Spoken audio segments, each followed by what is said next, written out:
नमस्कार। सुबह के 8 बजने के साथ ही वक्त हो गया है चुनावी खबर अखबार पर नजर का।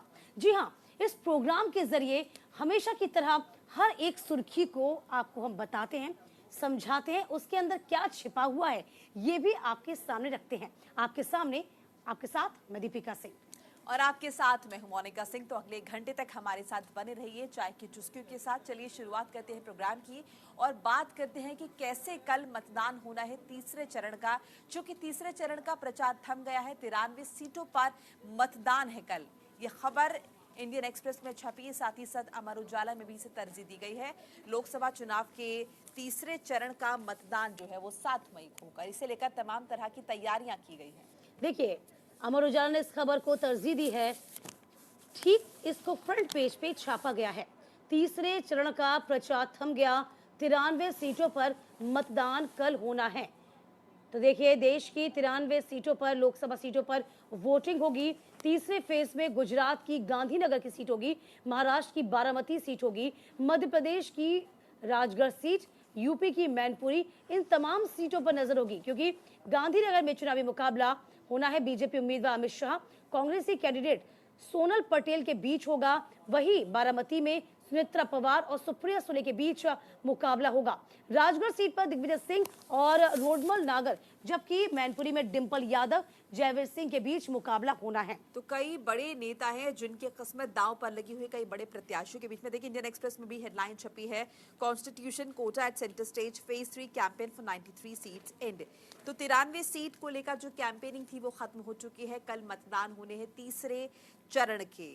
तो तमाम तरह के मुद्दे जो हैं दूसरे चरण के मतदान के साथ ही दीपिका, कई अहम मुद्दे जो है सुर्खियों बनकर आए। चाहे हम आरक्षण के मुद्दे की बात कर लें या फिर जिस तरह से गाय को लेकर योगी आदित्यनाथ ने कहा था, बहुत सारे ऐसे नए नए मुद्दे निकलकर सामने आए हैं जो कि कहीं ना कहीं आग भरने का काम उन्होंने किया है आने वाले। हालांकि देखना होगा कि वोट प्रतिशत क्या रहता है जब कल मतदाता अपने घरों से बाहर निकलेंगे। और देखिए, अहम जानकारी ये भी कि कई बड़े प्रत्याशियों की किस्मत दांव पर लगी जो हुई है। जिसका जिक्र आप कर रही हैं वो नाम भी आपको गिनवा देते हैं, जिसमें अमित शाह होंगे, शिवराज सिंह चौहान होंगे, सिंधिया, दिग्विजय सिंह जैसे दिग्गजों के भाग्य का फैसला होगा। ये तमाम जो दिग्गज हैं वो मैदान में है। केंद्रीय मंत्री, गृह मंत्री अमित शाह, ज्योतिरादित्य सिंधिया, एसपी सिंह बघेल, शिवराज सिंह चौहान और सुप्रिया सुले। यूपी की 10 सीटों पर वोटिंग है। यूपी की 10 सीटें कौन कौन सी यूपी की 10 सीटें हैं जरा वो देख लीजिए, जिसमें संभल आता है, हाथरस है, फतेहपुर सीकरी आता है, फिरोजाबाद है, एटा है, आगरा, मैनपुरी, बदायूं, आंवला और बरेली। इन सीटों पर 100 प्रत्याशी हैं और कुल 1.88 करोड़ यानी कि 8-8 करोड़ मतदाता अपने मताधिकार का इस्तेमाल करेंगे। इसके बीच अभी जान लीजिए, मैनपुरी की सीट बड़ी खास है, क्योंकि कहा जाता है कि उत्तर प्रदेश में मैनपुरी जो है समाजवादी पार्टी का गढ़ है।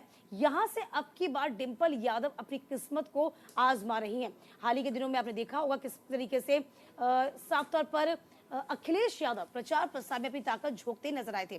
इसके अलावा बदायूं से शिवपाल सिंह के बेटे आदित्य यादव को मौका दिया गया। फिरोजाबाद से रामगोपाल यादव के बेटे अक्षय यादव चुनाव लड़ रहे हैं। यहाँ पर केंद्रीय मंत्री एसपी सिंह बघेल